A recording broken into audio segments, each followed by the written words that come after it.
सर्व शेतकरी बांधवांसाठी आज एक आनंदाची बातमी. तर आता पी एम किसानचा 22वा हप्ता शेतकरी बांधवांच्या खात्यामध्ये 2,000 रुपये जमा होण्यास सुरुवात. तर पी एम किसान योजनेबद्दल सर्व शेतकरी बांधवांसाठी आज एक आनंदाची बातमी घेऊन आलेलो आहोत. तर पी एम किसानचा हप्ता 21वा हप्ता आता खात्यामध्ये जमा झालेलाच आहे. त्या पाठोपाठच आता 22वा हप्ता देखील शेतकरी बांधवांच्या खात्यामध्ये या जिल्ह्यांमध्ये व या शेतकऱ्यांना आता मिळणार आहे. तर कोणत्या शेतकऱ्यांना व कधीपासून वाटप इथं सुरू झालेलं आहे ते आपण सांगणार आहे. केंद्र सरकारने पी एम किसानचा 22वा हप्ता रिलीज केलेला आहे. आज टप्प्याटप्प्याने जे की इजिबल म्हणजे ज्या शेतकरी यामध्ये पात्र आहेत तर अशांच्या खात्यामध्ये आज जे की जमा होण्यास सुरुवात झालेली आहे. काही जिल्ह्यांमध्ये शेतकऱ्यांना SMS देखील सुटलेले आहे. तर त्यामध्ये सर्वप्रथम तुम्हाला KYC असणे आवश्यक आहे. जे की पी एम किसानची KYC जर केलेली असेल तरच तुम्हाला पी एम किसानचा 22वा हप्ता इथं देण्यात येणार आहे. तर आता यामध्ये जे काही अटी इथं आलेल्या आहेत तर सध्या काही जिल्ह्यांमध्ये लाईव्ह जे की इथं काय आहे लाईव्ह पैसे खात्यामध्ये 2,000 रुपये इथं जमा होत आहे. तर आता यामध्ये काही तांत्रिक अडचणीमुळे 2 ते 3 दिवस इथं लागू शकते जे की 22व्या हप्त्यासाठी. त्यानंतर इथं बऱ्याच जणांचे पैसे का थांबत आहे तर ते सुद्धा आपण इथं जाणून घेऊया. सर्वप्रथम आता पैसे कोणाला मिळणार आहे, जे की 2,000ची जे काही रक्कम आहे ते कोणाला मिळणार आहे हे पाहण्यासाठी व्हिडिओला शेवटपर्यंत बघा. तर आता ज्यांचे पैसे इथं थांबलेले आहेत तर त्याचे मुख्य कारण म्हणजे आधार लिंक नाही आहे. तुम्ही तुमच्या बँक पासबुकला चेक करून घ्या किंवा आधारच्या साईटवरती जा, तिथून चेक करून घ्या की तुम्ही तुमच्या बँक पासबुकला आधार लिंक आहे की नाही. दुसरा जो पॉईंट आहे यामध्ये KYC अपडेट नाही. तर आता बरेच शेतकऱ्यांची काय होते KYC अपडेट नसते, त्यामुळे तुम्ही KYC इथं करून घ्यायचे, जे की KYC पी एम किसानची करायची बरं. त्यानंतर कोणाचा सातबाराचा प्रॉब्लेम दाखवते, आधार लँडिंगचा प्रॉब्लेम दाखवते. त्यानंतर खाते इनॲक्टिव्ह असते. काय असते इनॲक्टिव्ह असते, तुमचा व्यवहार बंद असते, जे पैसे आलेले तेच तुम्ही व्यवहार त्यामध्ये करत नाही, त्यामुळे तुमचं खातं इनॲक्टिव्ह होते. तर तुम्हाला ॲक्टिव्ह करून घ्यायचं आहे. तर यासाठी उपायसुद्धा आहे तुम्हाला यामध्ये. तर यामध्ये काय काय उपाय करायचे आहे, सर्वप्रथम तुम्हाला तुमची KYC करून घ्यायची आहे, आधार लिंक तपासून घ्यायचं आहे, CSC वरती जाऊन तुम्ही चेक करून घ्या की तुमचं सर्व स्टेटस बरोबर आहे की नाही. तर आता आजपासून जे काही लाईव्ह या जिल्ह्यांमध्ये पैसे जमवण्यास सुरुवात झालेली आहे ते आपण इथं जाणून घेऊया. जे काही पी एम किसानचा 22वा हप्ता यामध्ये पुण्यामध्ये वाटप सुरू झालेलं आहे. पुणे झाल्यानंतर अहमदनगर, छत्रपती संभाजीनगर, नाशिक, जालना, बीड, उस्मानाबाद, सोलापूर, सातारा तर या जिल्ह्यांमध्ये 2,000 रुपये शेतकरी बांधवांच्या खात्यामध्ये पी एम किसानचे जे की जमावण्यास सुरुवात झालेली आहे. ज्यांनी KYC केलेली आहे तर अशा शेतकरी बांधवांच्या खात्यात 2,000 रुपये इथं टाकण्यास मंजूर म्हणजे परमिशन मिळालेली आहे.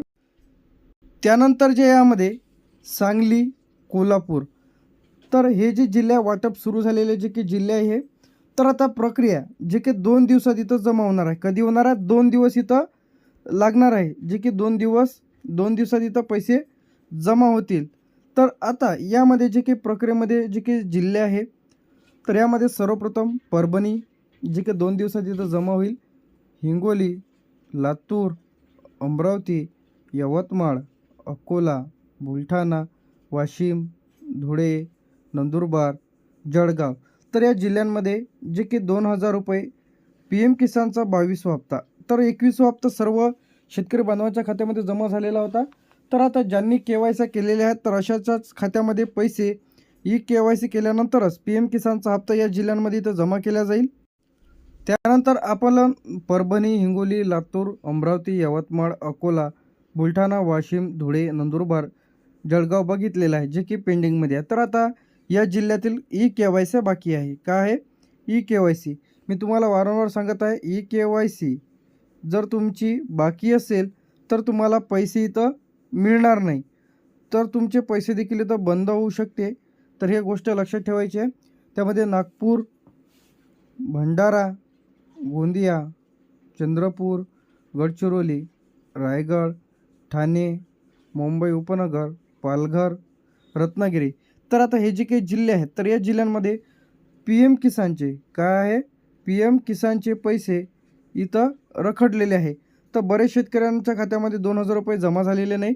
तर अशा शेतकऱ्यांनी लगेच तुम्ही तुमची KYC करून घ्यायची आहे. आधार लिंक आहे की नाही ते चेक करून घ्या. आधार लिंक केलेलं नसेल तर लिंक करून घ्या. तुमच्या बँक पासबुकला DBT लिंक आहे की नाही ते चेक करून घ्या, तरच तुमच्या खात्यामध्ये पैसे इथं जमा केले जाणार आहे. त्यानंतर इथे आपलं सिंधुदुर्गमध्ये सुद्धा इथं राहिलेले आहे. तर आज हे जे काही जिल्हे पहिल्या टप्प्यांमध्ये इथं पैसे जमा होत आहेत, जे की लाईव्ह. त्यानंतर या जिल्ह्यांमध्ये जे काही पैसे आहेत ते जमा होण्यास 24 ते 48 तास इथं लागू शकते. तर इथं पेमेंट जे इथं लाईव्ह झालेलं आहे. तर आता यामध्ये जे काही पेमेंट लाईव्ह खात्यामध्ये जमवण्यास सुरुवात, PM किसान योजनेअंतर्गत पात्र शेतकऱ्यांच्या खात्यामध्ये 2,000 रुपयाची रक्कम पहिल्या टप्प्यांमध्ये काय आहे, पहिला टप्पा जे की वाटप सुरू झालेला आहे. तर आता यामध्ये सध्या आधीपर्यंत सर्वांच्या खात्यामध्ये पैसे इथं जमा होतच आहे. तर आता यामध्ये आजपासून पैसे इथं सुरुवात झालेली आहे. तर आता यामध्ये 24 ते 48 तासाच्या आत पैसे इथं जमा होतील. तर 3 ते 5 दिवस इथं लागू शकते.